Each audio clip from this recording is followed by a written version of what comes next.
Faça silêncio por um instante, não por fora, mas dentro de você. Escute esse murmúrio constante em sua mente. Em que você tem pensado mais ultimamente? Esperança ou angústia? Promessas ou medos? Porque, se formos sinceros, muitos de nós carregamos uma mente saturada, desgastada por pensamentos que não edificam, vozes que não vêm de Deus, preocupações que nunca foram nossas para carregar. E, sem perceber, levantamos fortalezas mentais que bloqueiam a paz que tanto desejamos. Mas hoje, Deus te faz um convite radical. Pare de sobrecarregar sua mente, entregue-a para mim. Deixe que eu a governe e você verá desaparecer as angústias que estão roubando sua vida. Você não precisa ter tudo resolvido para ter paz. Basta entregar o controle, porque enquanto você tenta entender tudo, Deus só quer que você confie. Ele não te pede para lutar sozinho nesse campo de batalha interior. Ele te oferece seu governo, sua palavra viva, sua presença como refúgio. Essa mensagem não é apenas um ensinamento, é uma intervenção divina para sua mente, um guia para reconfigurar sua forma de pensar, arrancar mentiras, semear a verdade e habitar na liberdade mental que Jesus comprou para você. Antes de começar, quero que você faça algo que pode mudar tudo. Escreva ou declare em voz alta esta frase com o coração aberto e humilde. Meu Deus, hoje eu entrego meus pensamentos e permito que tua paz governe o meu interior. Essa não é apenas uma frase bonita, é uma chave espiritual, e ao ativá-la, sua alma começará a respirar de um novo lugar. O lugar onde Deus reina e você descansa. Número 1. Sua mente, território de batalha ou jardim de paz. Você já se perguntou por que seus pensamentos parecem tão difíceis de controlar? Por que, mesmo quando tudo parece estar calmo por fora, sua mente continua em guerra por dentro? Talvez seja porque você está lutando no campo de batalha mais estratégico de todos, sua mente. Não há bombas, nem trincheiras, nem soldados, mas a luta é real. Cada pensamento que você aceita ou rejeita tem o poder de construir fortalezas ou plantar jardins. Por isso Deus nos adverte em Provérbios: sobre tudo o que se deve guardar, guarda o teu coração. E esse coração, na linguagem bíblica, não é apenas a emoção, é sua mente, sua vontade, seu ser mais profundo, porque dele procedem as fontes da vida. Ou também pode brotar a angústia. Esse campo de batalha não é uma teoria espiritual distante. É o seu dia a dia. É quando você não consegue dormir porque sua mente repassa repetidamente o que você não pode mudar. É aquela sensação de estar sempre pensando, mas sem encontrar paz. É quando parece que sua oração bate e volta porque sua mente está tão cheia de ruído que não consegue ouvir a voz de Deus. E, em meio a esse caos, o inimigo tenta plantar ideias que soam como verdades, mas são sementes de destruição. Você não vale nada. Deus te esqueceu. Você não vai sair dessa. Se você não vigia sua mente, essas sementes criam raízes. Mas aqui vai uma boa notícia. Deus não te deixa lutando essa batalha sozinho. Ele não é apenas seu refúgio. Ele também é o jardineiro da sua mente. E ele deseja tomar esse campo de batalha e transformá-lo em um jardim de paz. A ciência hoje confirma que os pensamentos mudam fisicamente nosso cérebro, mas a Bíblia já dizia isso muito antes. Renovai-vos no espírito da vossa mente. Não basta apenas não pensar coisas ruins. É necessário preencher a mente com o que é certo. E o certo é o que é eterno, puro, o que edifica. Não se trata apenas de eliminar pensamentos negativos. Trata-se de plantar pensamentos de fé, de verdade e de promessa. O diagnóstico de uma mente sobrecarregada fica claro quando há luz da palavra. Você sente ansiedade crônica? Tem dificuldade para orar porque se distrai com 1000 coisas? Toma decisões mais por medo do que por convicção? Sente que nunca consegue descansar de verdade? Então, provavelmente, sua mente precisa ser governada por Deus novamente. Não com condenação, mas com amor.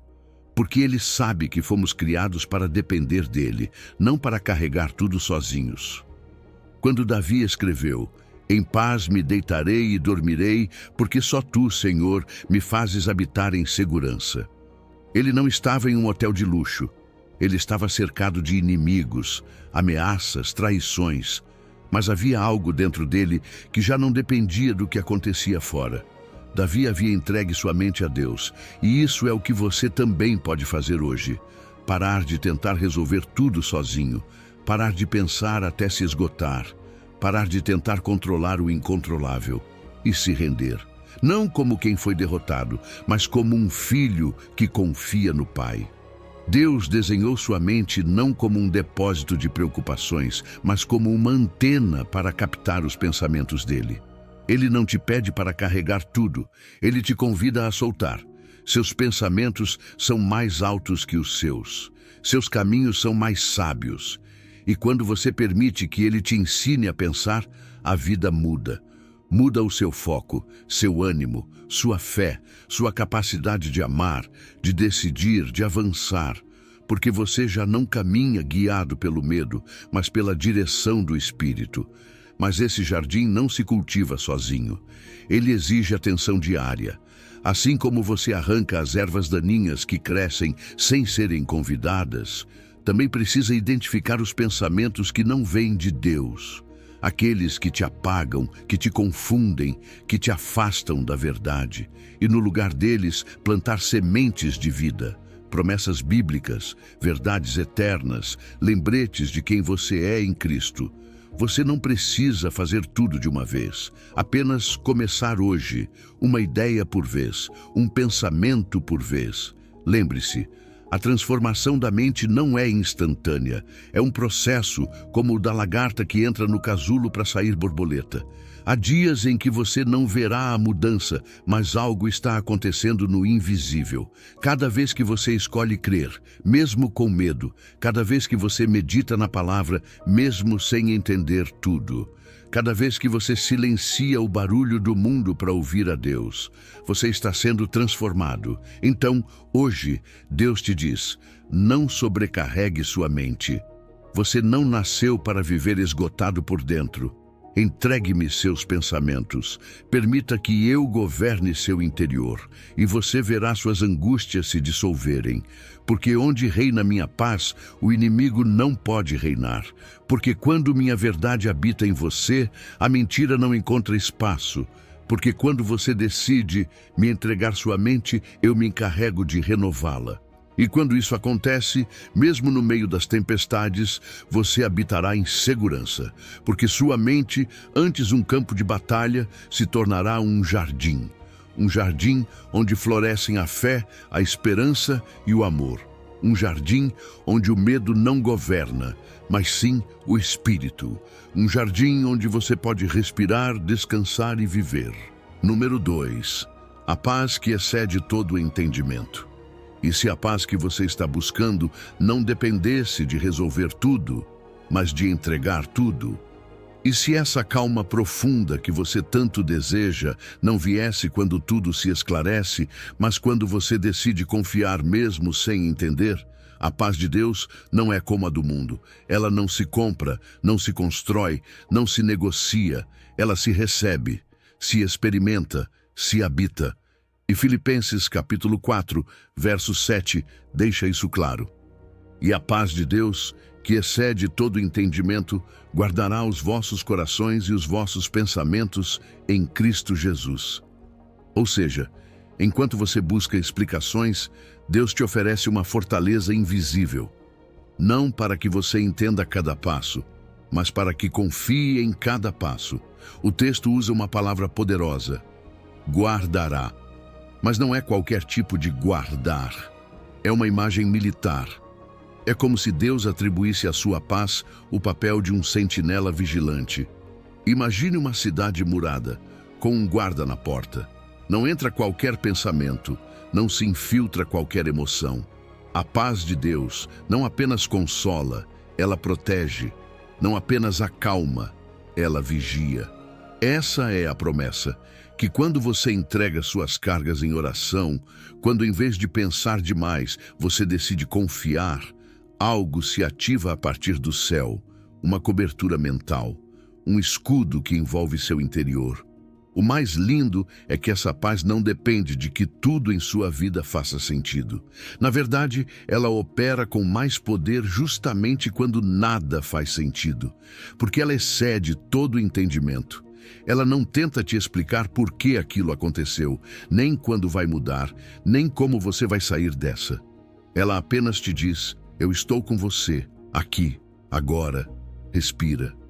É uma paz que age de dentro para fora, que invade o caos, sem precisar apagar tudo ao redor. Por isso, Paulo a experimentou na prisão. Por isso, Jesus a ofereceu antes de ir para a cruz. Porque é uma paz nascida de outra dimensão, conectada diretamente ao coração de Deus. Mas sejamos honestos, nossa mente humana luta contra isso. Fomos programados para querer entender primeiro e depois descansar. Queremos que nos expliquem o processo, que nos garantam o resultado, que tudo tenha lógica, e quando não há, entramos em crise. Mas a fé não funciona assim. A fé não floresce quando tudo está claro, mas quando tudo está escuro, e ainda assim você decide crer. Jó entendeu isso depois de perder tudo. Ele não encontrou paz quando obteve respostas, mas quando reconheceu que Deus é Deus e que ele não precisava entender tudo para adorá-lo. É aí que entra a frase-chave: em Cristo Jesus. Essa não é uma assinatura decorativa, é o centro da mensagem, porque a paz não é uma técnica, é uma pessoa. Jesus não disse: aprendam a se acalmar. Ele disse: a minha paz vos dou. Ela é dele, vem dele. E se você está nele, pode viver dentro dessa paz como quem vive dentro de uma fortaleza protegida. Quando o seu foco está em Jesus e não nos seus problemas, seus pensamentos começam a se alinhar à sua verdade, não ao seu medo. É aí que sua mente deixa de ser campo de batalha e começa a ser santuário. E você não foi chamado a viver essa experiência sozinho. Algo poderoso acontece quando você decide caminhar sua fé em comunidade. Quando ora com outros, quando compartilha seus fardos, quando adora junto com alguém que também está lutando. Não é coincidência que aqueles que vivem sua fé em comunhão relatam mais paz do que os que caminham sozinhos. Porque Deus também se manifesta no abraço, no conselho, na palavra que te lembra: você não está sozinho. Agora, essa paz tem uma dinâmica espiritual concreta. Ela não é automática. Ela vem depois da rendição.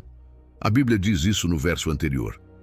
Não andeis ansiosos por coisa alguma. Antes, em tudo, sejam os vossos pedidos conhecidos diante de Deus, pela oração e súplica com ação de graças. Esse é o caminho. Solte a ansiedade, apresente seu fardo, agradeça antecipadamente, e então a paz virá. Não é mágica, é entrega. Não é passividade, é fé ativa.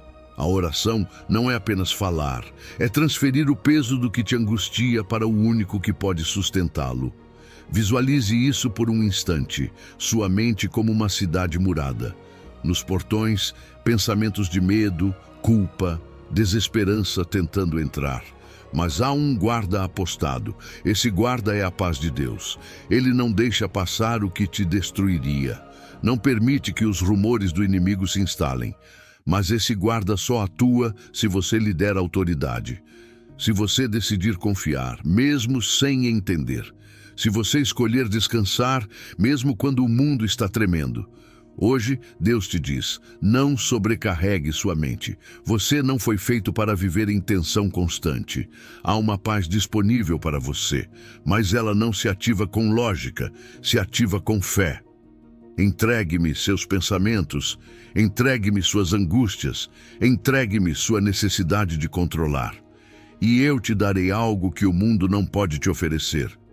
Paz real, paz que protege, paz que abraça, paz que não depende de nada externo, paz que nasce do céu e desce como um escudo invisível sobre sua alma. Você não precisa entender tudo. Você só precisa de Jesus. E quando ele habita em sua mente, o caos não tem a última palavra.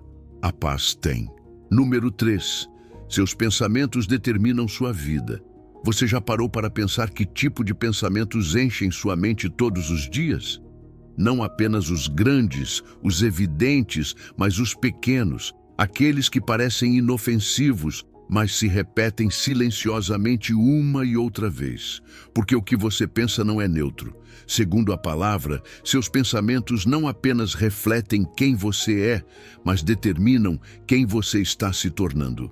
Provérbios capítulo 23, verso 7, diz sem rodeios: porque como imagina em sua alma, assim ele é. Em outras palavras, sua mente é a arquitetura da sua vida. O que você pensa molda o que você sente, e o que você sente guia o que você faz. Essa verdade não é apenas espiritual, também é neurológica. Cada pensamento que você mantém com regularidade forma caminhos em seu cérebro, e esses caminhos se transformam em autoestradas com o tempo. Pensamentos repetidos criam hábitos mentais, e esses hábitos mentais constroem a direção da sua vida. Se seus pensamentos são de medo, sua vida se encaminha para a ansiedade. Se seus pensamentos são de fé, seu caminho se enche de paz e propósito. Não é mágica, é princípio espiritual, é lei natural, é design divino. Seus pensamentos não apenas reagem ao que acontece, eles também interpretam, filtram, redesenham. Duas pessoas podem viver a mesma situação e reagir de forma oposta. Uma afunda, a outra cresce. A diferença não está no que viveram, mas em como pensaram. Assim como Davi, que mesmo fugindo pela vida podia escrever: ainda que eu ande pelo vale da sombra da morte, não temerei mal algum. Não porque ele não sentisse perigo, mas porque seu filtro mental estava alinhado com a confiança em Deus. Essa é a força que os pensamentos têm. Eles podem ser armadilhas ou podem ser asas, e essa conexão vai além.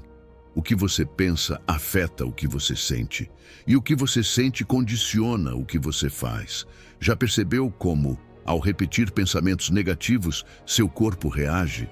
Você fica sem energia, perde o apetite, ou exagera nele, evita decisões, ou age por impulso. Porque o pensamento gera emoção, e a emoção impulsiona comportamentos. Por isso Jesus disse: a boca fala do que está cheio o coração. E se sua boca fala o que há no seu interior, é porque antes você pensou. Porque o que acontece no invisível da sua mente acaba aparecendo no visível da sua vida. E aqui vem uma verdade que talvez você não tenha repetido o suficiente. Você não é vítima dos seus pensamentos. Você não é obrigado a acreditar em tudo o que passa pela sua mente. Você não está preso a pensamentos de culpa, fracasso ou desesperança. Deus te deu o poder de decidir que pensamento guardar e qual descartar. Como quem cultiva um jardim, você pode observar o que brota e decidir o que fica e o que deve ser arrancado. Porque todo pensamento que você tolera cria raízes, e tudo o que cria raízes dá fruto. Esse fruto pode ser paz, alegria, sabedoria, ou pode ser ansiedade, inveja, dúvida. Tudo depende da semente. Por isso, o apóstolo Paulo nos ensinou a levar cativo todo pensamento. Ele não disse para ignorar, disse para capturar, avaliar, se perguntar: esse pensamento está alinhado com a verdade de Deus ou com as mentiras do inimigo? Ele me aproxima do propósito de Deus ou me prende no medo? Ele me edifica ou me destrói aos poucos? Não é apenas uma prática espiritual, é uma disciplina de vida e pode mudar o seu destino. Uma boa forma de começar é fazer uma auditoria de pensamentos. Pegue um caderno e durante um dia anote no papel aquilo que mais ocupa sua mente. Sem filtros, sem julgamentos, apenas observe. E no fim do dia, pergunte a si mesmo: esses pensamentos estão me conduzindo à vida abundante que Deus quer para mim? Ou estão me afastando dela? Porque se você não examina seus pensamentos, acaba se tornando prisioneiro deles. Mas se os observa com sabedoria, pode tomar o controle, pode mudar de direção. Essa ideia não é nova. Durante séculos, os monges cristãos praticavam a vigilância do coração.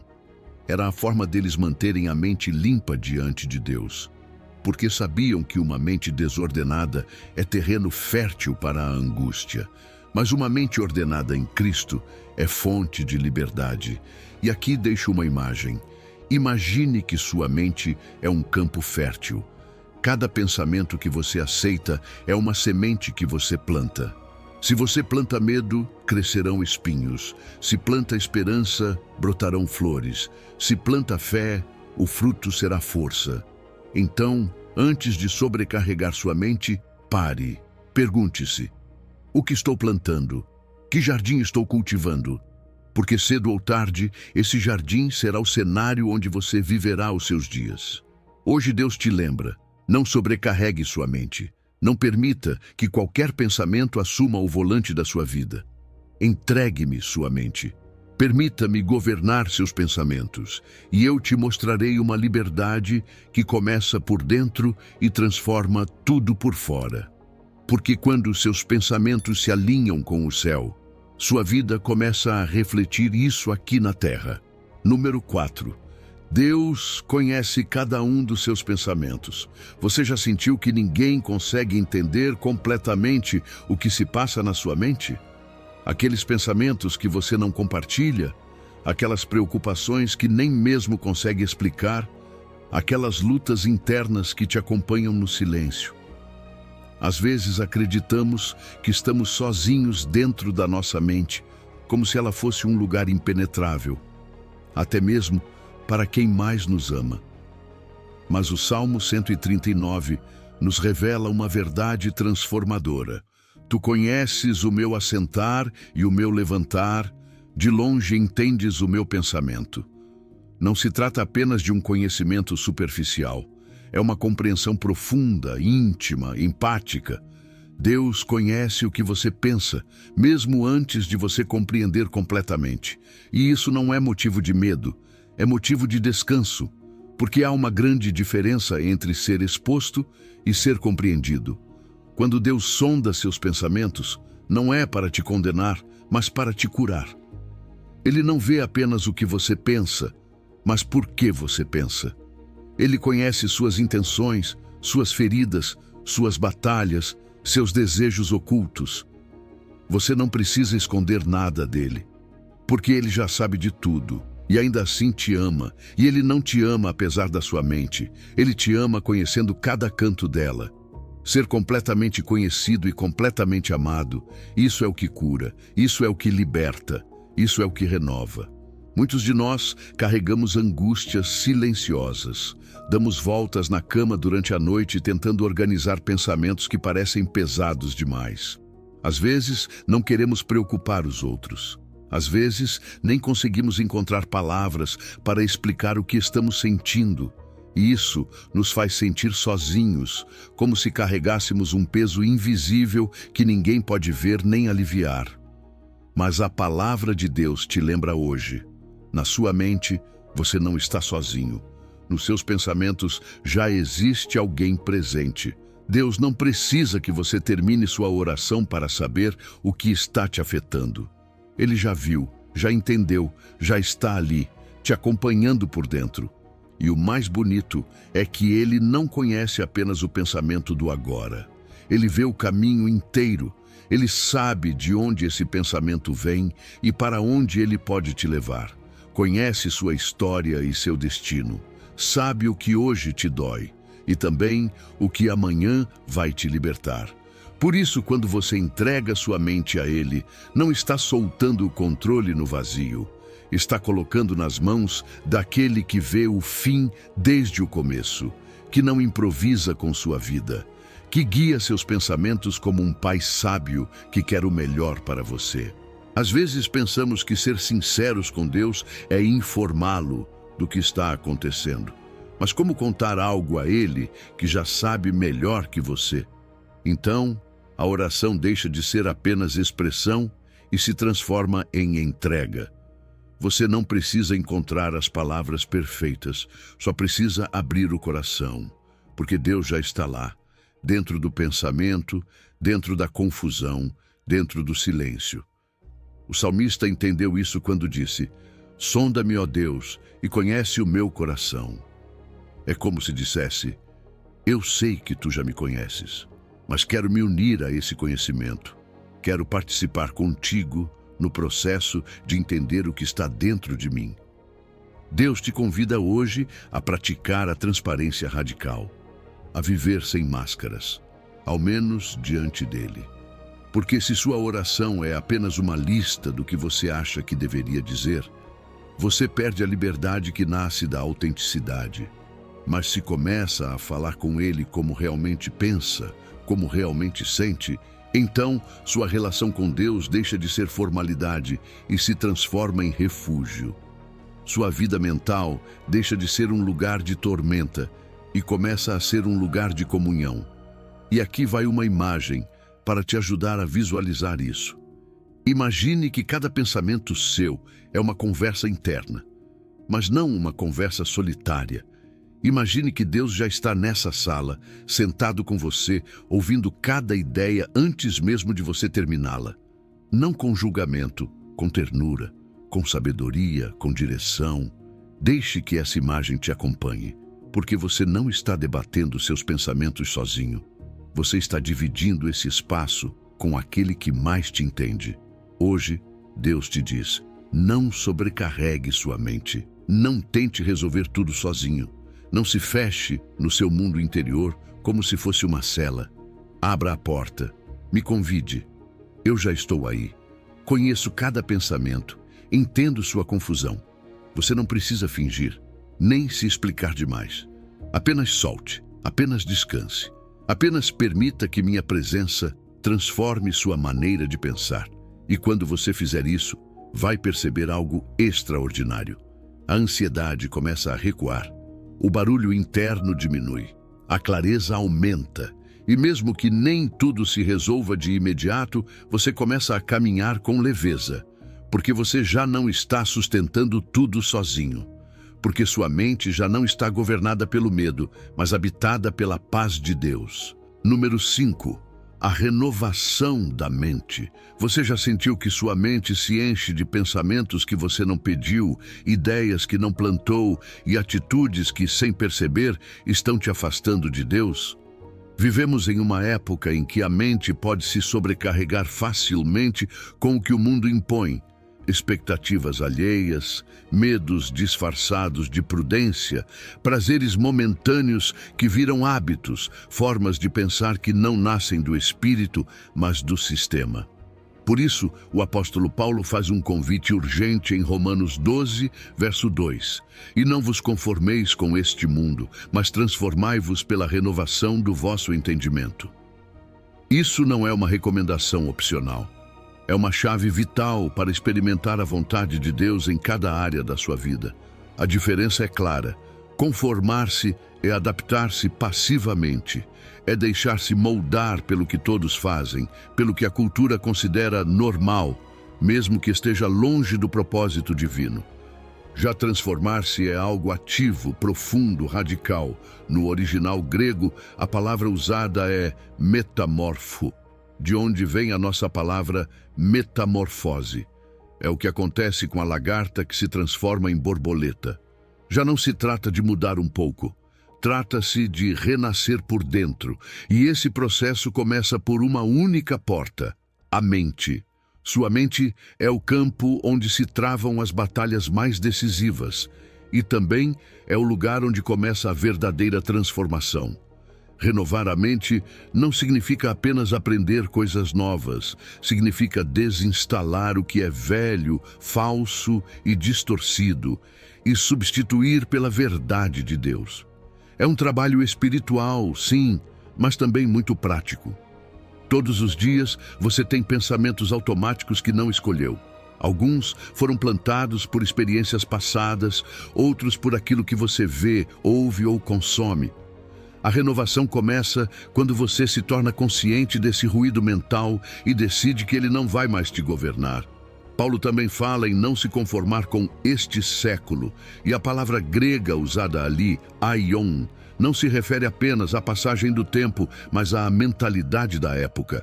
É a forma como o mundo pensa, age e julga. É esse padrão invisível que influencia nossas decisões sem que a gente perceba. Por isso, se você não for intencional, acaba absorvendo valores que não vêm de Deus. Ideias como: você precisa provar seu valor, só é amado quem faz tudo certo. Se você não controlar, tudo vai desmoronar. Mas essas ideias são ervas daninhas que crescem no jardim da sua mente e, se não forem arrancadas, ocupam o lugar onde deveriam florescer a paz, a confiança e a fé. E aqui vem algo muito importante. A renovação não é instantânea, não é uma emoção de domingo, é um processo contínuo. O verbo renovai-vos está no tempo presente contínuo. Isso significa que cada dia é uma oportunidade para seguir se renovando. Não é um evento, é uma prática. E como todo hábito espiritual, exige intenção, constância e entrega. Imagine que sua mente é um jardim. A cada dia você pode arrancar uma erva daninha e plantar uma semente. Cada vez que decide acreditar em uma promessa de Deus, em vez de uma mentira cultural, você está cultivando algo novo. Algo que, com o tempo, vai dar fruto. A promessa é linda, para que experimenteis qual seja a boa, agradável e perfeita vontade de Deus. Não diz conhecer teoricamente, diz experimentar, ou seja, viver de verdade, ver com os próprios olhos, sentir na pele, entender na prática.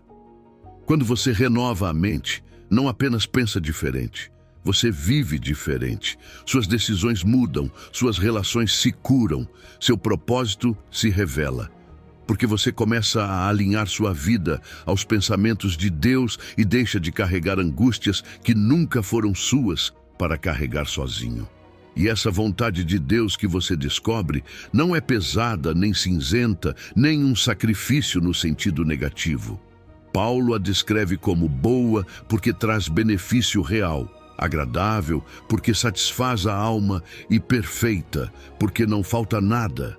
Quando Deus governa sua mente, tudo começa a encontrar seu lugar. O que antes te preocupava perde poder. O que antes te confundia agora faz sentido. Não porque o mundo externo mudou, mas porque você foi transformado por dentro. Hoje Deus te diz: não sobrecarregue sua mente com pensamentos herdados, com ideias que não te edificam, com vozes que não vêm de mim. Deixe que eu renove sua forma de pensar. Entregue-me essa parte de você que não se vê, mas que determina tudo o mais. E eu te mostrarei um caminho de paz, de clareza e de propósito. Porque quando sua mente é renovada, sua vida se alinha com o céu. E isso transforma tudo o que você toca. Número 6. Levando cativo cada pensamento.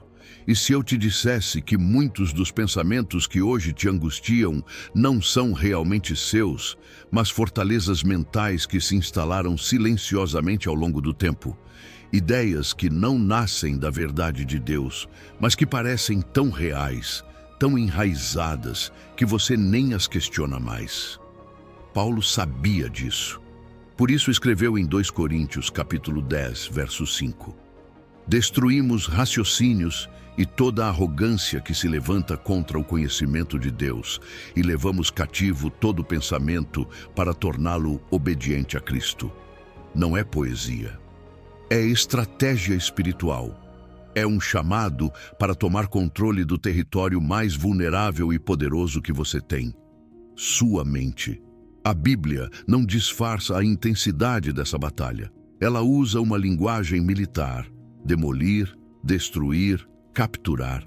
Porque na mente travam-se guerras que ninguém vê, mas que definem tudo o que você vive. Raciocínios, esses pensamentos que parecem lógicos, mas são distorções, se levantam como muros para impedir você de enxergar a verdade. Frases como: você nunca vai mudar, Deus não vai te usar, você não é suficiente. Não são meros pensamentos passageiros, são fortalezas.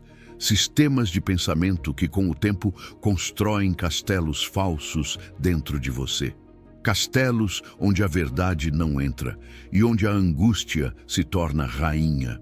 Essas fortalezas não se constroem em um dia. Se formam com repetições, com feridas mal curadas, com mentiras disfarçadas de sabedoria. E um dia, sem perceber, você para de questioná-las. Você apenas reage a partir delas. Se sente limitado, incapaz, com medo, e o inimigo se aproveita disso. Porque se ele consegue controlar seus pensamentos, não precisa te prender fisicamente. Você já está preso por dentro. Mas hoje, Deus te chama para uma revolução interior, para derrubar o que tem te limitado, para recuperar o que é seu, para levar cativo todo pensamento e colocá-lo diante de Cristo. Capturar pensamentos não é ignorá-los. Não se trata de reprimir o que você sente. Trata-se de identificar o que está operando por trás de cada pensamento, de se perguntar: o que estou pensando me aproxima de Deus ou me afasta? Esse pensamento nasce do medo ou da fé? Reflete o que Cristo diz sobre mim ou o que a ferida diz sobre mim? Quando você faz isso, quando coloca o pensamento sob exame, você o está conduzindo a uma nova autoridade. Ele não decide mais. Quem decide é Cristo. E essa é a chave. Não basta remover o pensamento negativo. É preciso substituí-lo, redirecioná-lo, submetê-lo a uma verdade maior. Por isso Paulo não diz apenas elimine os pensamentos. Ele diz: levem cativo a obediência de Cristo. Ou seja, conduza-os a um novo Senhor. Porque quando sua mente se submete à verdade de Jesus, seu coração encontra liberdade. O que antes te paralisava, agora se transforma numa oportunidade para lembrar quem você é. O que antes gerava angústia, agora se transforma numa conversa com Deus. Você não ignora, você transforma. Pense assim: cada pensamento angustiante que surge na sua mente é como um prisioneiro de guerra. Ele não está ali para te dominar. Está ali para ser capturado, interrogado e redimido pela palavra. Você não precisa deixá-lo solto. Também não precisa fugir dele. Basta tomá-lo pela mão, levá-lo à luz de Cristo e perguntar: esse pensamento pode permanecer aqui? Está alinhado com a verdade eterna ou com uma mentira passageira? E se não estiver, você o substitui com verdade, promessa e identidade. Esse processo exige atenção, discernimento. É um ato ativo, não passivo. Você não pode viver no piloto automático esperando que os pensamentos bons vençam sozinhos. Você precisa cultivar uma mente vigilante, um coração que filtra, uma consciência espiritual desperta. Porque se você não decidir o que entra na sua mente, outros decidirão por você.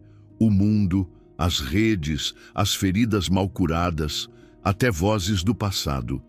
Mas você tem autoridade em Cristo para governar sua mente, não pelas suas forças, mas pelo poder do Espírito dele em você. E esse governo começa com a prática diária do discernimento. Não se trata de viver paranoico, mas consciente, presente, conectado com a verdade. A prática do exame do pensamento é antiga, mas continua atual.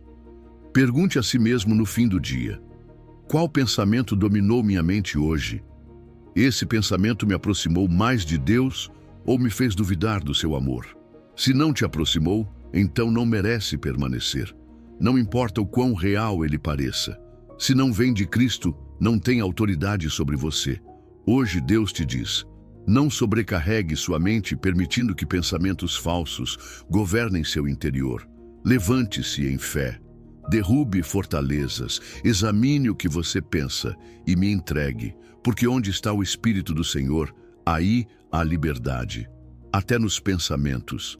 E quando Cristo governa sua mente, a angústia perde o poder, porque cada pensamento é rendido, redimido e transformado em uma ferramenta de vida.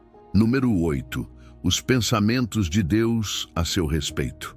Você já sentiu que Deus havia se esquecido de você? que suas orações batiam no teto e seus pensamentos só encontravam silêncio como resposta? Às vezes, quando estamos no vale mais profundo, quando as circunstâncias gritam abandono, é difícil acreditar que há um plano. Mas é justamente nesses momentos que a voz de Deus se levanta com mais força e nos diz: porque eu bem sei os pensamentos que tenho a vosso respeito, pensamentos de paz e não de mal, para vos dar o fim que desejais. Jeremias 29:11. Essa promessa não foi pronunciada em um tempo de prosperidade, mas no exílio, no meio do caos, quando o povo de Israel sentia que tudo estava perdido. E mesmo assim, Deus falou. E ainda hoje, Ele fala com você. Não é por acaso que Ele diz: eu sei. Deus não está improvisando. Ele não está reagindo ao que acontece na sua vida. Ele tem pensamentos formados, planos definidos, um propósito que não muda com as circunstâncias. No idioma original, a palavra usada é makashavot, que não significa pensamentos passageiros, mas estratégias deliberadas.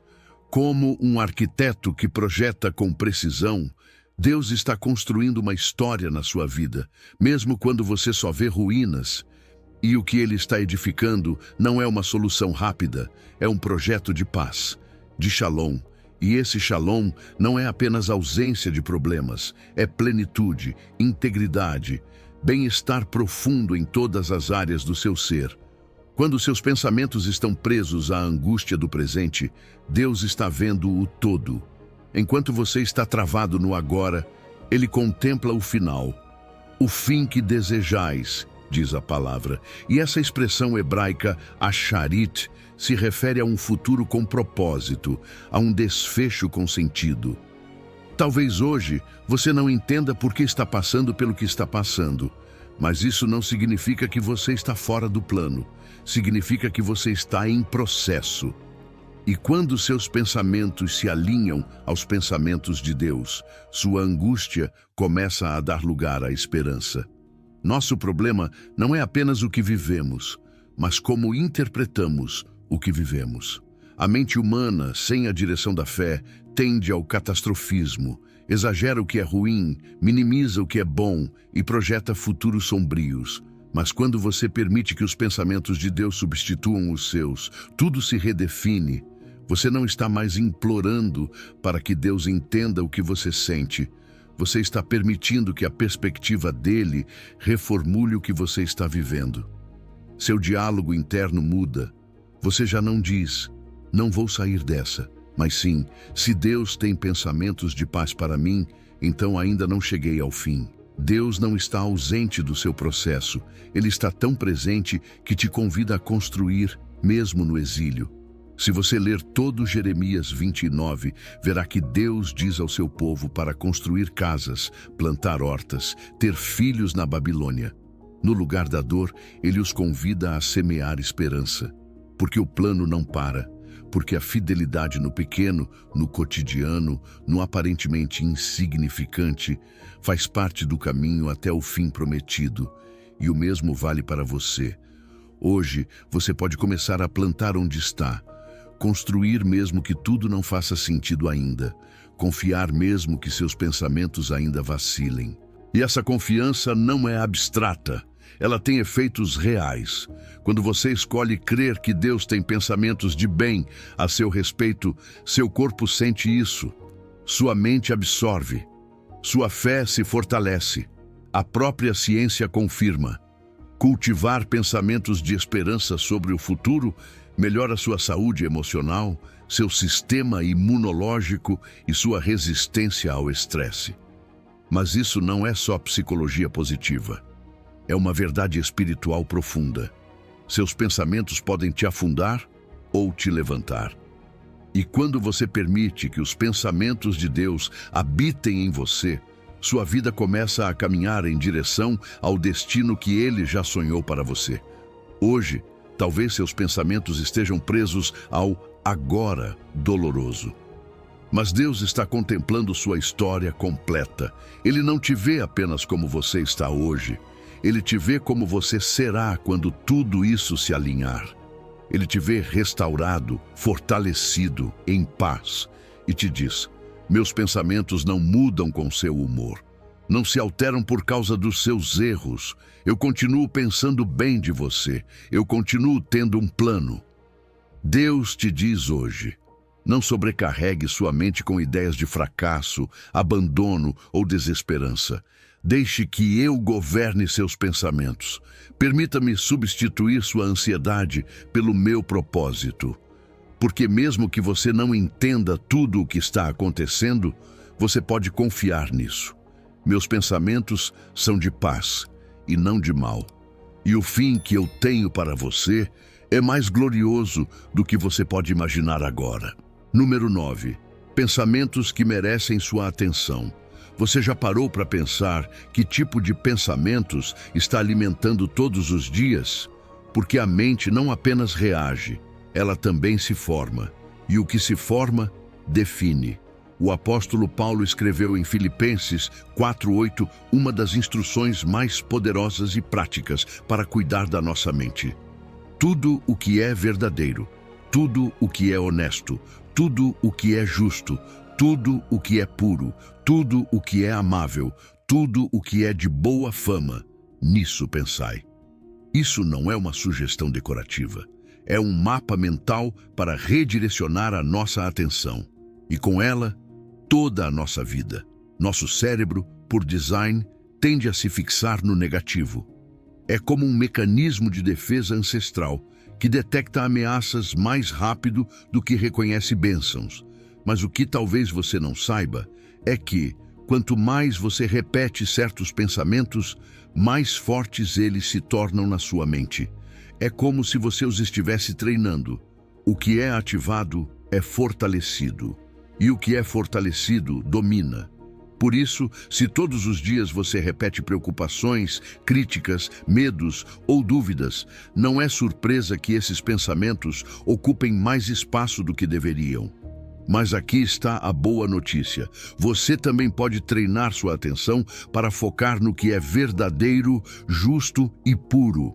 E isso também se fortalece. Paulo não está negando que existam coisas difíceis ou negativas na vida. Ele não está dizendo para ignorar a dor ou fingir alegria. O que ele está ensinando é o arte do redirecionamento. Quando você escolhe conscientemente onde colocar o seu foco, está exercendo domínio sobre a sua mente. Não é negação da realidade. É uma escolha sobre que parte da realidade vai governar seu interior. E essa escolha tem consequências. O que você pensa afeta como você se sente. Como você se sente afeta como você age. E como você age afeta como você vive. Tudo começa com o que você deixa crescer na sua mente. Veja a lista de Paulo como uma série de filtros. Pergunte-se, diante de cada pensamento ou conteúdo: isso é verdadeiro? É justo? É amável? É digno de ser celebrado? Se não for, por que estou permitindo isso? Essa prática pode parecer difícil no início, mas com constância torna-se um novo modo de pensar. É como uma dieta mental. Assim como você cuida do que come porque sabe que isso impacta seu corpo, você também deve cuidar do que consome mentalmente. Notícias, redes sociais, conversas, tudo o que entra na sua mente está alimentando algo. Você está nutrindo sua fé ou sua ansiedade, sua esperança ou sua reclamação. E aqui vai um detalhe precioso. A palavra grega traduzida como pensai significa meditar, ponderar, contemplar. Ou seja, Paulo não está falando de um pensamento superficial, mas de um foco profundo, intencional, repetido. Porque quando você medita em algo, você o aprofunda, o planta, o rega e com o tempo colhe. Então, imagine sua mente como um jardim. Você é o jardineiro. Cada pensamento que você escolhe cultivar é uma semente que você rega. E o que você rega, cresce. Você está cultivando paz, gratidão, beleza? Ou está deixando crescer espinhos de julgamento, dúvida ou medo? Essa não é apenas uma prática espiritual. É uma prática que cura. Estudos comprovam que treinar sua mente com pensamentos positivos não é ingenuidade, é medicina. Reduz a ansiedade, melhora a saúde física, fortalece o sistema imunológico. Mas além dos benefícios imediatos, há um resultado ainda maior. Sua mente se torna um solo fértil para ouvir a Deus, porque quando o barulho mental diminui, a voz dele se torna mais clara. Quando você para de focar no que te drena, começa a enxergar o que te preenche. E não se esqueça, essa instrução aparece logo depois de Paulo dizer: não andeis ansiosos por coisa alguma, sejam conhecidas as vossas petições diante de Deus. E a paz de Deus guardará os vossos corações e os vossos pensamentos em Cristo. Ou seja, orar é o primeiro passo. Mas manter a paz depende do que você escolhe pensar depois de orar. Você pode pedir a Deus para tirar a ansiedade, mas se, ao terminar a oração, voltar a focar em tudo o que teme, estará desfazendo internamente o que seu espírito pediu com fé. Hoje Deus te diz: não sobrecarregue sua mente com pensamentos que não te edificam. Não permita que qualquer ideia ocupe o espaço sagrado do seu interior. Você tem a chave para decidir quais pensamentos merecem sua atenção. E eu já te mostrei quais são. Escolha o que é verdadeiro. Escolha o que é justo. Escolha o que é amável. Não porque você nega a batalha, mas porque escolheu o foco que te dá força para enfrentá-la com paz e não com medo. Deixe que sua mente se alinhe com o que eu penso. Porque quando isso acontece, sua angústia começa a recuar e minha paz começa a florescer. Número 10.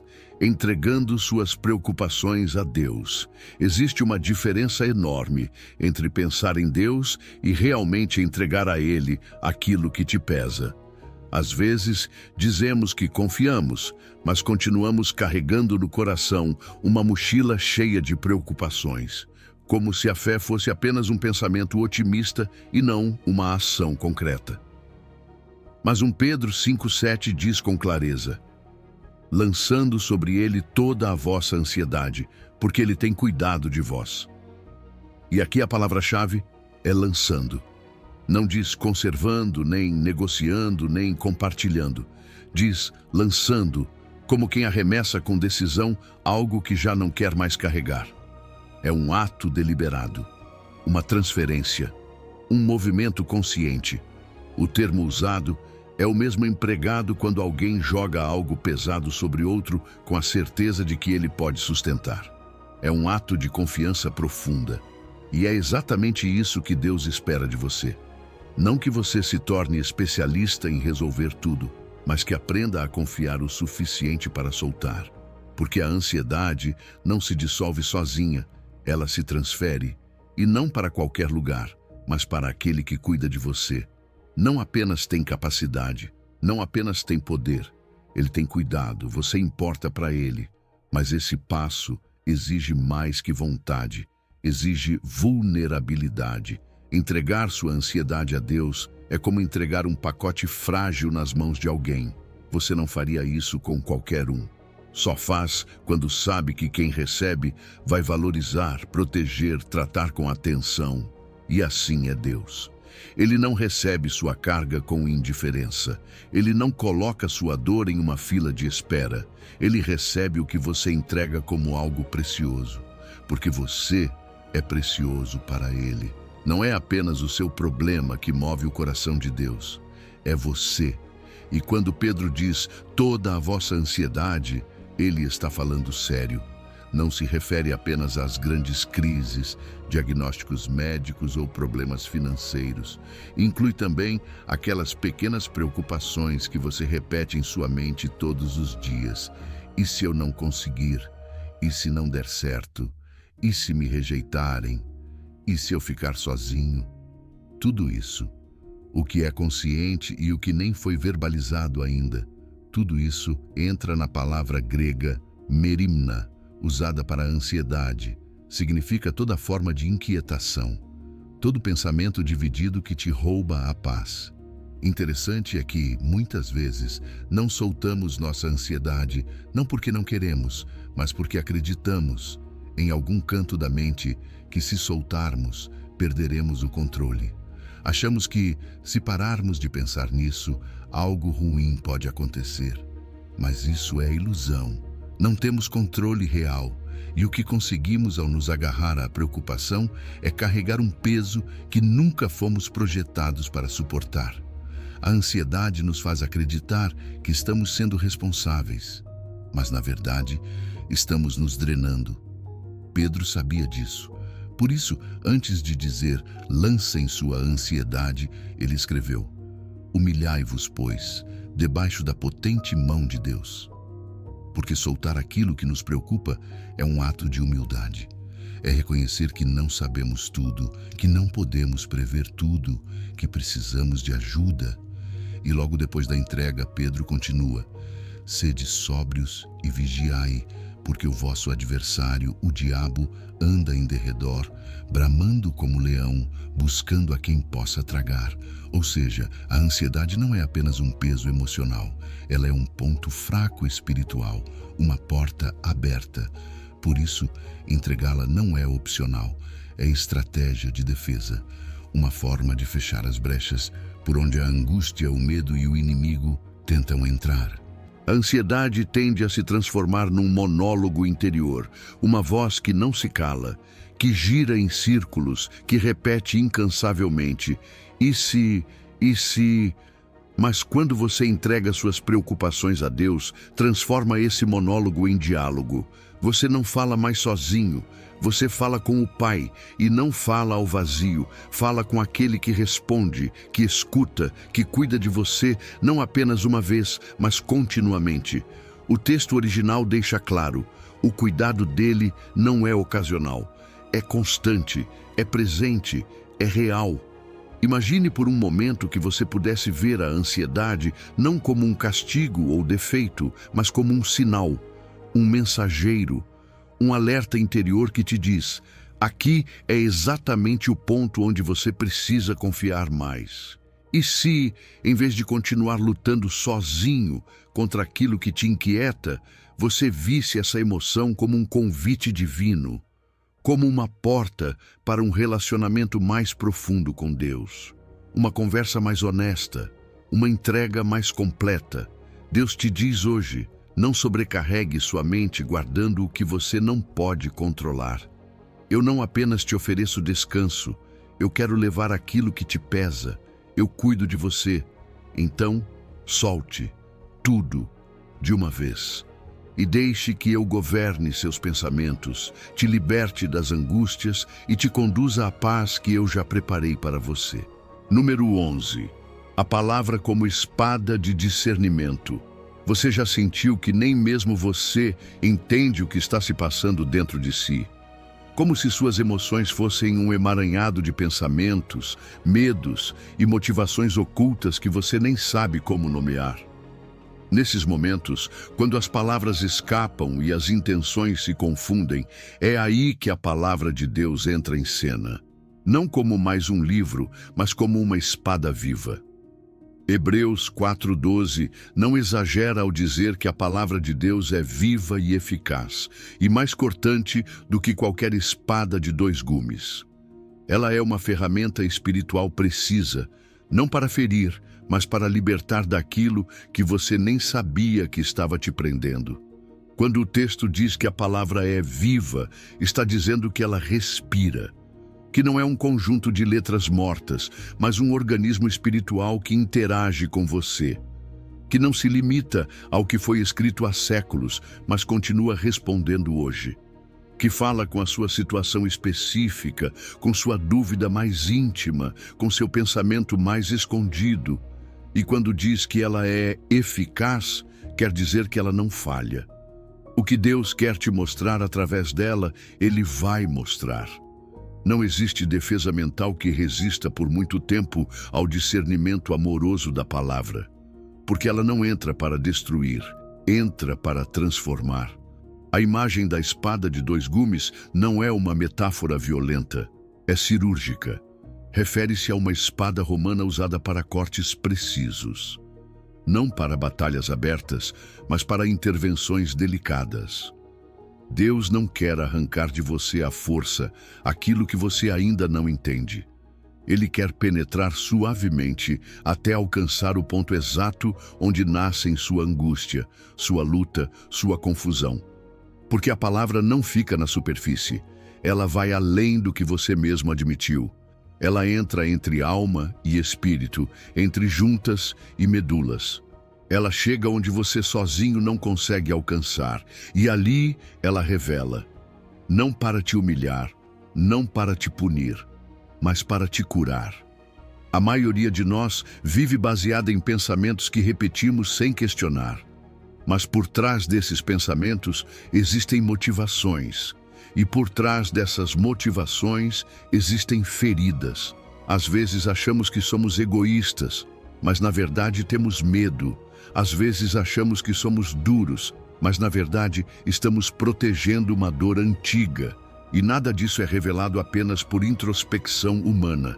Precisamos de uma luz que enxergue mais fundo, uma voz que não se confunda, uma palavra que não leia apenas o que dizemos, mas o que realmente queremos dizer. É isso que a Escritura faz quando nos expomos a ela com humildade.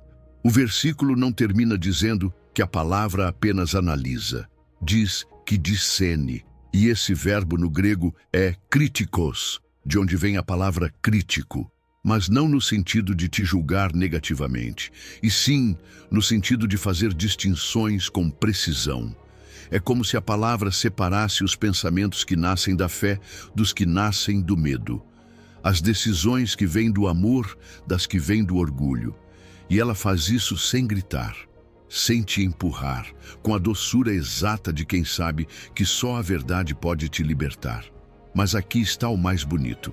O contexto dessa passagem não termina em confronto. Termina em graça. Hebreus 4,16, poucos versículos depois, nos convida a nos achegar com confiança ao trono da graça para alcançar misericórdia. Isso quer dizer que Deus não expõe o seu coração para te envergonhar, mas para te aproximar da ajuda dele. Ele não revela seu interior para te condenar, mas para te libertar. Quando Deus te mostra algo através da sua palavra, é porque Ele quer te dar mais um passo em direção à plenitude. Nunca para te deixar caído, sempre para te levantar com clareza e propósito. Por isso, quando você ler a Bíblia, não a use apenas como um espelho que confirma o que você já sabia. Deixe-a agir como essa espada viva. Permita que ela te leia, que te atravesse, que ilumine o que você escondeu. Não por medo, mas por amor, porque quando a palavra entra, ela não entra sozinha. Ela entra com o Espírito, e o Espírito não apenas revela, ele também consola, ele também fortalece, ele também transforma. Hoje, Deus te diz: não sobrecarregue mais sua mente com pensamentos confusos, com intenções que nem você entende, com emoções que você não sabe se vêm da sua alma ou da sua ferida. Deixe que minha palavra seja o seu bisturi divino. Deixe que eu te leia mais profundo do que você já se leu. E nesse ato, nessa entrega, você liberará uma angústia que nem sabia nomear e receberá uma paz que só nasce quando você me deixa governar também os seus pensamentos. Número 12. Acesso direto ao trono da graça. Imagine-se diante de um trono, não um trono de mármore frio ou de ouro distante, mas um trono que irradia graça, ternura e compreensão. Você não precisa ser perfeito para se aproximar, nem ter todas as suas emoções organizadas ou seus pensamentos claros. Hebreus 4,16 nos convida a algo impensável para o coração humano, acostumado a carregar culpas e esconder ansiedades. Aproximemo-nos, portanto, com confiança do trono da graça. Não diz com vergonha, nem com dúvidas, nem com temor. Diz com confiança, com liberdade, com a segurança de que ali você será ouvido e compreendido. Sob a lógica dos antigos reinos, aproximar-se de um trono sem convite podia custar a vida. Mas este trono celestial quebra todas as normas humanas. Aqui não há guardas que te impeçam, nem protocolos que te excluam. Este trono, longe de te punir por tuas fraquezas, foi preparado para acolhê-las. E não de forma ocasional ou condicional, mas com braços abertos, de forma contínua. Aquilo que para você parece pequeno demais para Deus, ou vergonhoso demais para ser mencionado, para Ele é motivo suficiente para estender misericórdia. Porque Ele cuida de você, porque Ele deseja te ouvir. A palavra usada, com confiança, não significa apenas coragem para entrar. Significa liberdade para falar tudo. Aquilo que dói, aquilo que você teme, aquilo que não entende, aquilo que te envergonha, aquilo que nem você sabe explicar. Esse nível de abertura é o que Deus deseja ter com você. Porque enquanto o mundo te pede que mostre apenas sua melhor versão, Deus te diz: venha como está, fale sem filtros, não me assusta a tua escuridão nem o teu cansaço. Eu sou a luz que não se apaga, o descanso que não falha. E quando você faz isso, quando se aproxima assim do trono, você não recebe julgamento, recebe misericórdia. Primeiro, Ele te cobre com compaixão. Porque Deus não te entende apenas de cima, Ele te compreende por dentro. O mesmo capítulo de Hebreus nos lembra que Jesus, nosso grande sumo sacerdote, foi tentado em tudo, à nossa semelhança. Ou seja, Ele sabe o que é se sentir sobrecarregado, cansado, confuso. Sabe o que é a luta interna, o peso das expectativas, a dor de uma mente que não encontra descanso. E a partir dessa experiência, Ele te abraça. Depois da misericórdia, vem a graça. E essa graça não é algo abstrato ou poético. É poder, é direção, é consolo em forma concreta. É o que transforma angústia em paz. É o que converte uma mente à beira do colapso em um lugar de clareza. E ela não chega tarde. Ela chega no tempo exato. No grego, a palavra eukairos significa no momento perfeito. Você pode sentir que já é tarde demais, ou que seu problema é urgente demais, mas o trono da graça não opera nos tempos do pânico. Ele opera na eternidade que entra no presente, no instante exato em que a tua fragilidade toca o céu, e o céu responde. Essa graça é específica, não é genérica, não é uma frase bonita que soa bem, ela é oportuna. Ela te alcança exatamente onde você está. Te ajuda naquilo que ninguém mais sabe que você carrega. E o mais poderoso, você não precisa disfarçar para recebê-la. Pode chegar com os pensamentos quebrados, com as emoções confusas, com o coração pesado. E ainda assim, você pode se aproximar. Porque esse trono é de graça. E a graça não é para os que se sentem capazes, mas para os que reconhecem que já não conseguem mais sozinhos. O texto não está desconectado do que vem antes. Pouco antes, se fala de uma palavra viva que discerne os pensamentos e intenções do coração. Aquilo que Deus vê em você, mesmo antes de você nomear, Ele não usa para te condenar.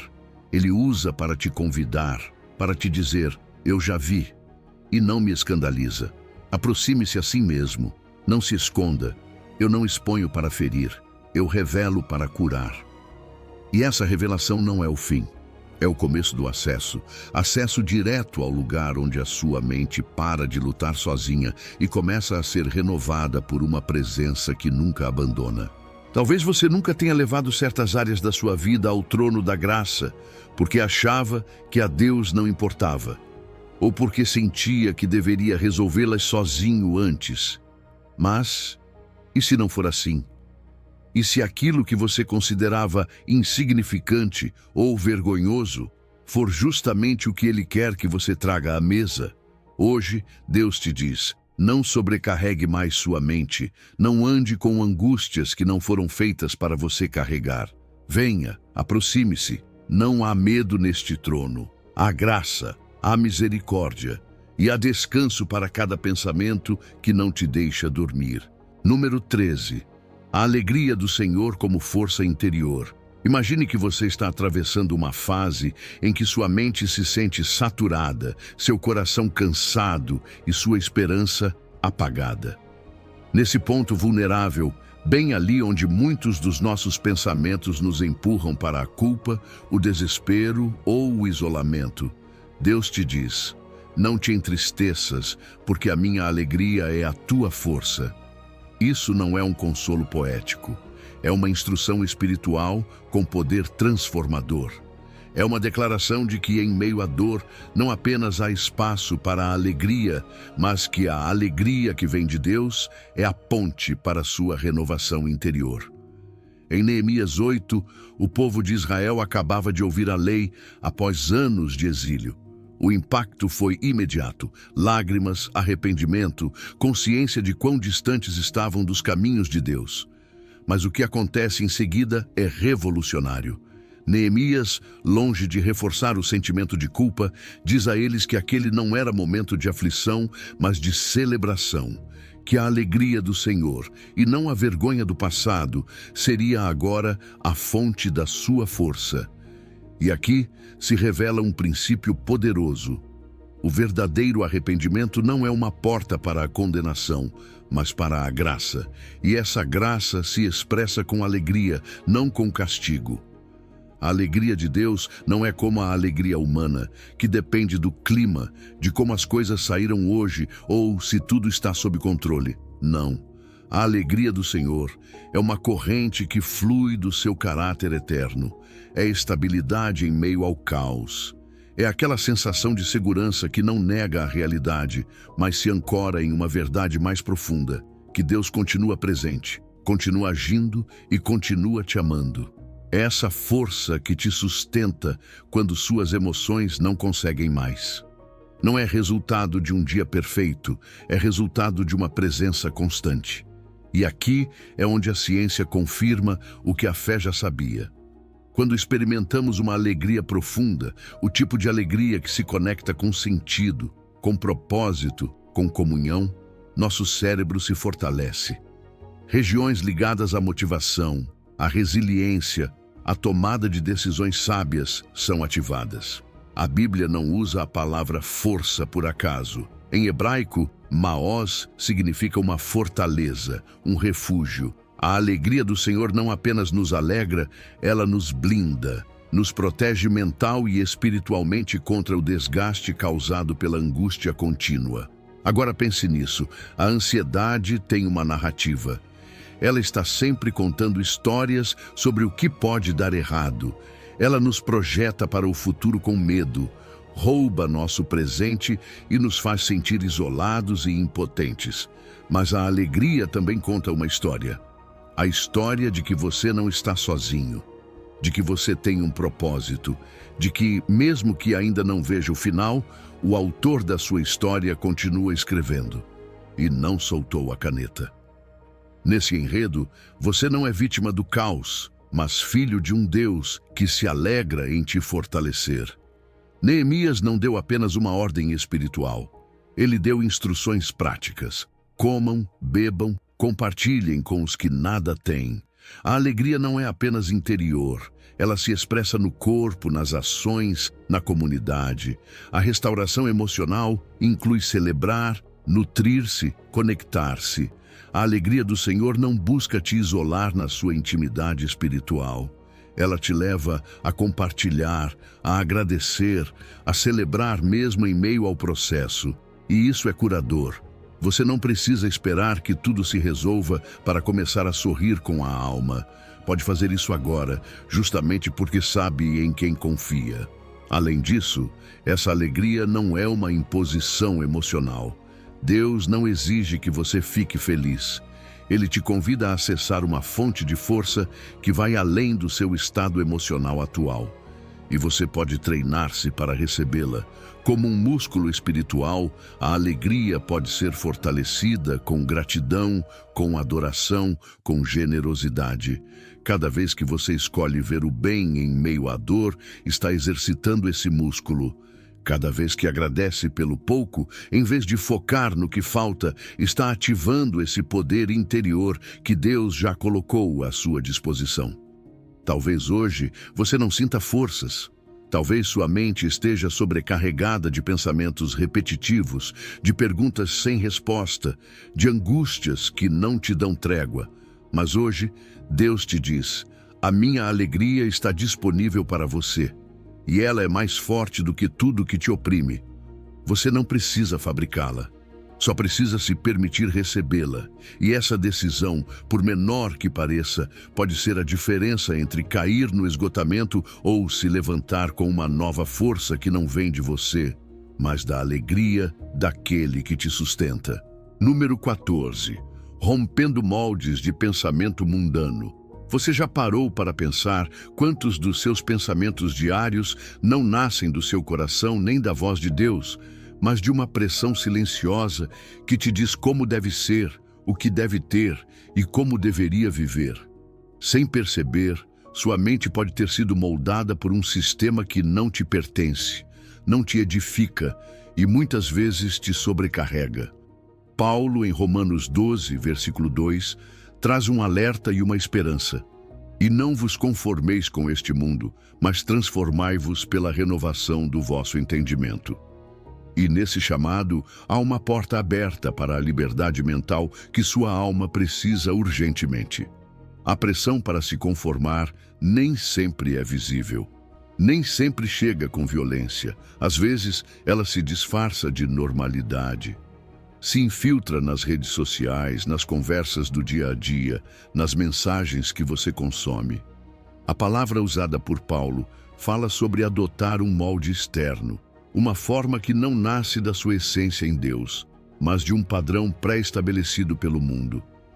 Um molde que define sucesso por acúmulo, valor por desempenho, identidade por imagem. E o mais perigoso desses moldes é que eles se tornam invisíveis.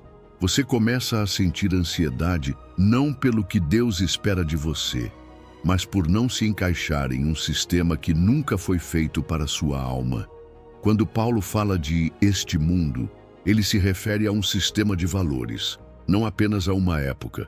Ele aponta para tudo o que compete com a voz de Deus na sua mente.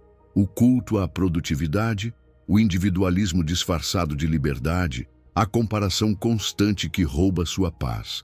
E quando você permite que esse sistema forme sua forma de pensar, você, sem querer, entrega as chaves da sua mente a um padrão que não conhece o seu propósito, não entende a sua dor e não tem interesse algum na sua liberdade. Deus, ao contrário, não quer te ajustar a moldes. Ele quer te transformar de dentro para fora. O chamado é claro: renovar o entendimento. E isso não é apenas aprender algo novo, mas substituir estruturas internas de pensamento.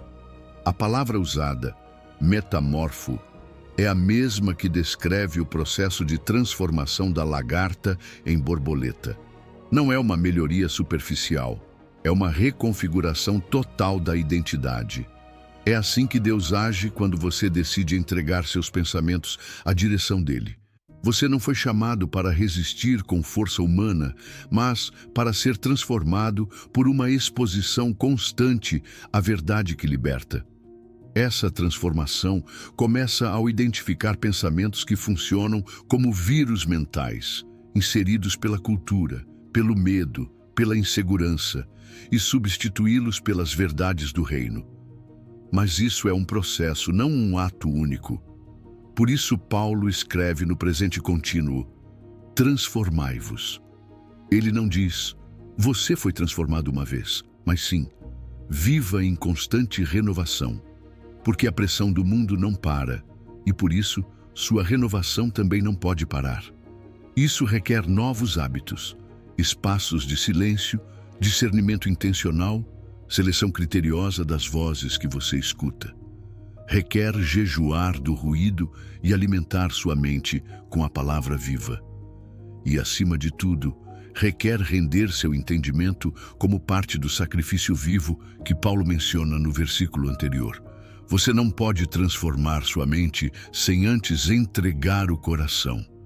O nous, o entendimento a que o versículo se refere, não é apenas sua lógica, é a forma como você interpreta a vida. Se esse filtro estiver distorcido, você verá tudo pelo olhar do medo, do controle, da comparação. Mas se for formado em Deus, você verá tudo pelo olhar da esperança, do contentamento, da identidade em Cristo. E é aí que começa a verdadeira liberdade mental. Não quando você controla seus pensamentos, mas quando permite que Deus os governe. Quando você para de medir seu valor pelos padrões de fora e começa a descobrir seu propósito a partir de dentro. No contexto em que Paulo escreve isso, ele fala a cristãos vivendo no centro do Império Romano, rodeados de poder, propaganda e pressão social. Não era fácil resistir. E hoje também não é. Mas é possível. Porque Deus não te pede para resistir sozinho, mas sim para renovar seu entendimento em comunidade, com o Espírito, sob sua palavra. E cada renovação é um ato de libertação. Cada pensamento transformado é uma corrente a menos na mente.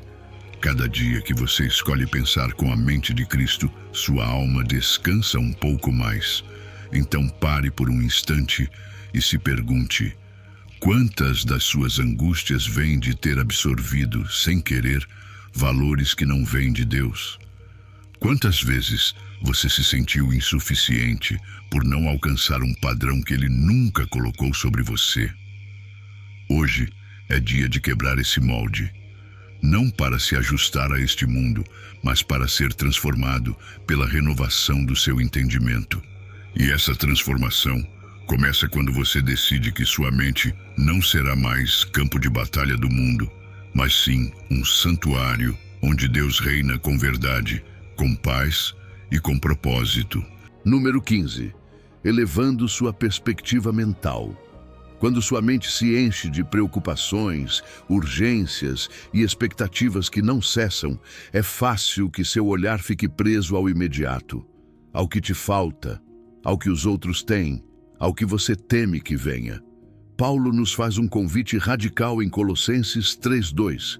Pensai nas coisas do alto e não nas que são da terra. Não se trata de ignorar seus problemas, mas de elevar sua perspectiva.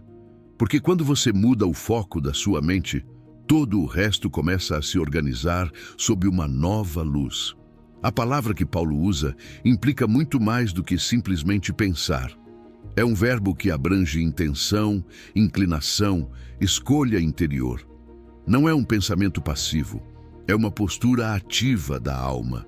E essa é uma chave poderosa para se libertar do peso mental que te arrasta. Não se trata de eliminar os problemas, mas de mudar o lugar de onde você os observa. Elevar o olhar não nega o que você está enfrentando, mas transforma a forma como você enfrenta. Porque, quando seus pensamentos se alinham com a eternidade, suas angústias perdem a autoridade que você havia dado a elas. Existe uma diferença enorme entre processar sua vida em modo horizontal ou em modo vertical. No horizontal, tudo se compara. Sua mente se desgasta revendo o que os outros conquistaram, o que você não alcançou ou o que perdeu. Mas o pensamento vertical é uma âncora firme. Não se move com a aprovação, nem com a crítica, nem com as circunstâncias. O pensamento que se eleva é aquele que reconhece que há um reino superior, um propósito eterno, uma verdade maior que não muda com as estações da terra. E quando sua mente se sujeita a esse lugar, ela deixa de se sobrecarregar com o caos aqui de baixo. Ver as coisas do alto é também lembrar quem você realmente é. Porque, quando você olha sua vida apenas a partir da perspectiva terrena, é fácil se definir pelos erros, pelas conquistas, pelos rótulos. Mas quando você eleva sua perspectiva, lembra que sua verdadeira identidade está escondida com Cristo em Deus. Que você não é apenas o que realiza, o que ganha ou o que os outros percebem. Você é amado, chamado, sustentado. E essa identidade não depende dos seus resultados. Quando você ancora seus pensamentos aí, para de lutar para provar algo e começa a viver a partir de uma paz que não vem do mundo. Colocar o olhar nas coisas do alto também significa reordenar suas prioridades. Muitas vezes, o que mais nos angustia não é o que vivemos, mas o que colocamos no centro da nossa atenção. Quando o sucesso, a validação ou a segurança se tornam o eixo do seu pensamento, qualquer ameaça contra eles gera ansiedade. Mas, quando o centro da sua mente é o reino de Deus e a sua justiça, todas as outras coisas, como Jesus prometeu, começam a encontrar seu lugar.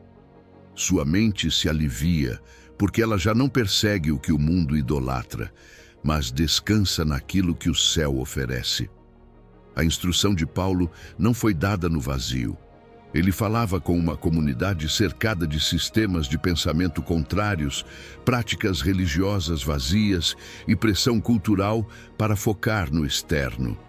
Por isso, ao dizer "pensai nas coisas do alto", ele não os chama a se desconectar do mundo, mas a vivê-lo a partir de outra altura.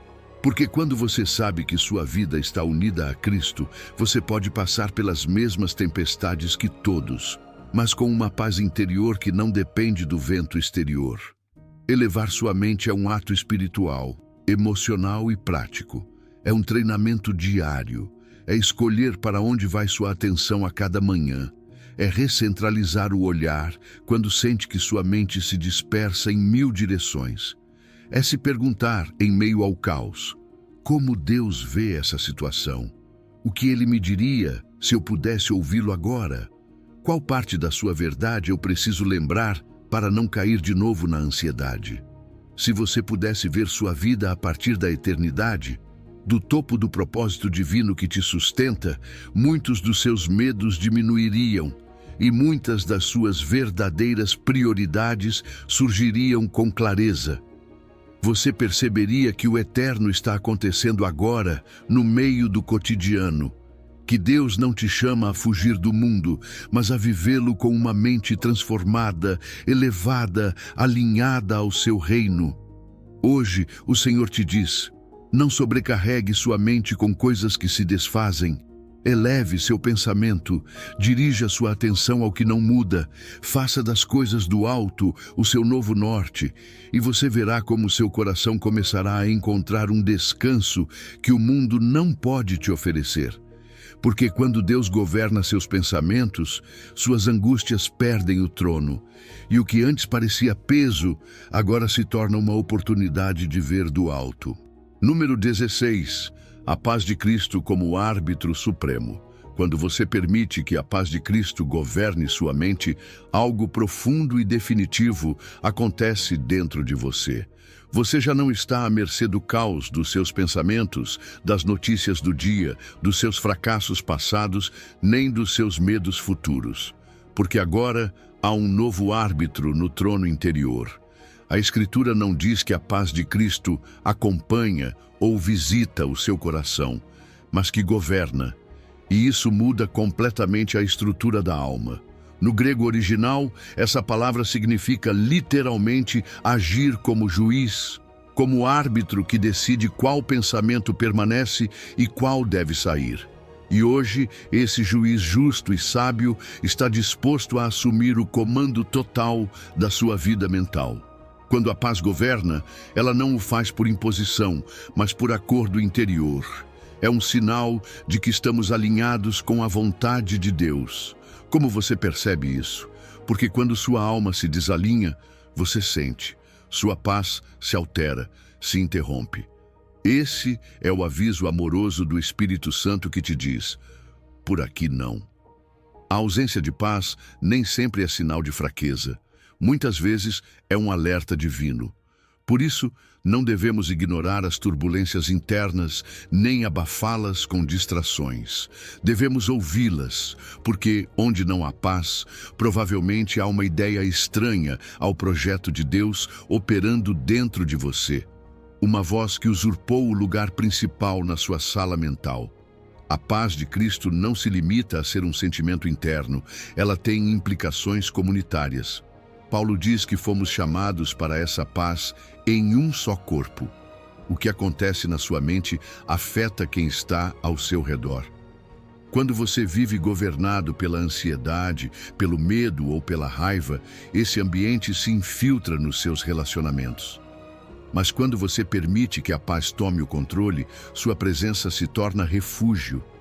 E aí está o poder transformador.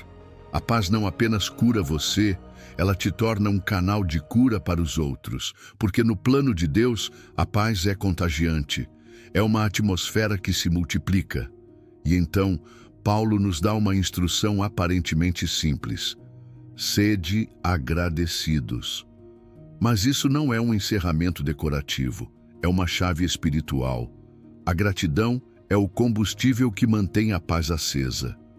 Toda vez que o caos mental quiser reassumir o trono, você pode levantar um ato de gratidão como ato de resistência. Está se sentindo inquieto, impaciente, agitado? Pare, lembre, agradeça, traga à memória a fidelidade de Deus e pouco a pouco verá a paz voltar ao seu lugar legítimo como árbitro. Você não precisa controlar tudo, precisa apenas lembrar a quem pertence o trono.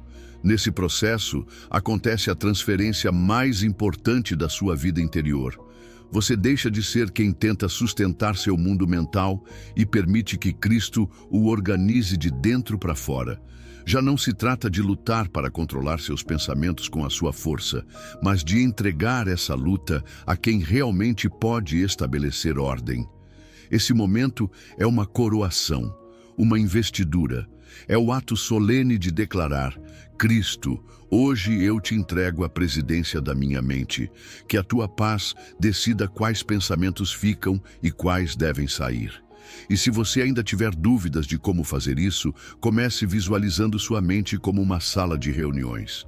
Há muitas vozes sentadas ali, a da insegurança, do perfeccionismo, da comparação, da preocupação constante.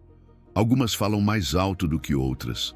Mas agora, imagine que você abre a porta e convida Cristo a entrar.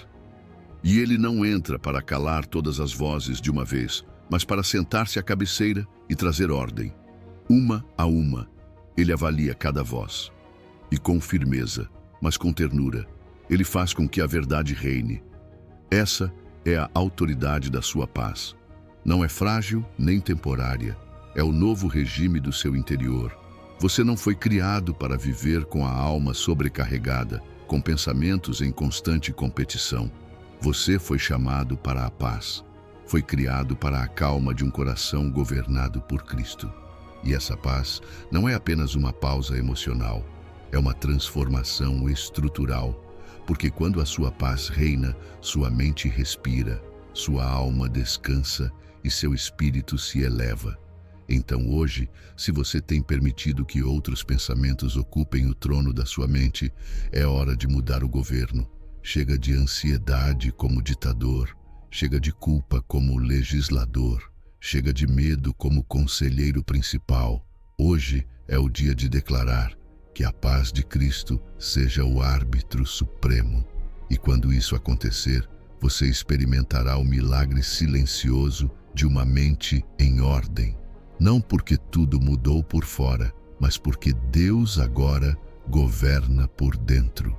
Agora você sabe, não precisa continuar vivendo com a mente sobrecarregada, girando nos mesmos pensamentos, carregando pesos que não foram feitos para você.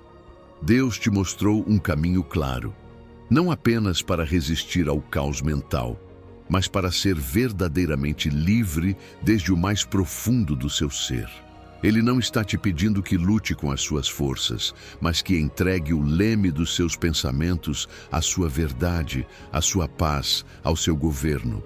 Quando você permite que sua palavra seja o filtro dos seus pensamentos, quando decide entregar até mesmo o que não entende, a presença dele transforma sua mente em um lugar de descanso, clareza e direção. Não se trata de uma mudança emocional passageira. É uma transformação contínua, diária, espiritual. Uma renovação que começa quando você escolhe, pensamento por pensamento, confiar mais no que Deus diz do que no que o medo grita. E esse é o chamado com o qual quero te deixar hoje. Não adie mais a decisão de soltar. Não continue acumulando cargas mentais que só Ele pode carregar. Faça isso agora. Fale com Deus do lugar mais sincero do seu coração e declare com fé: Senhor, renova minha mente, governa meus pensamentos e substitui minha angústia pela tua paz eterna.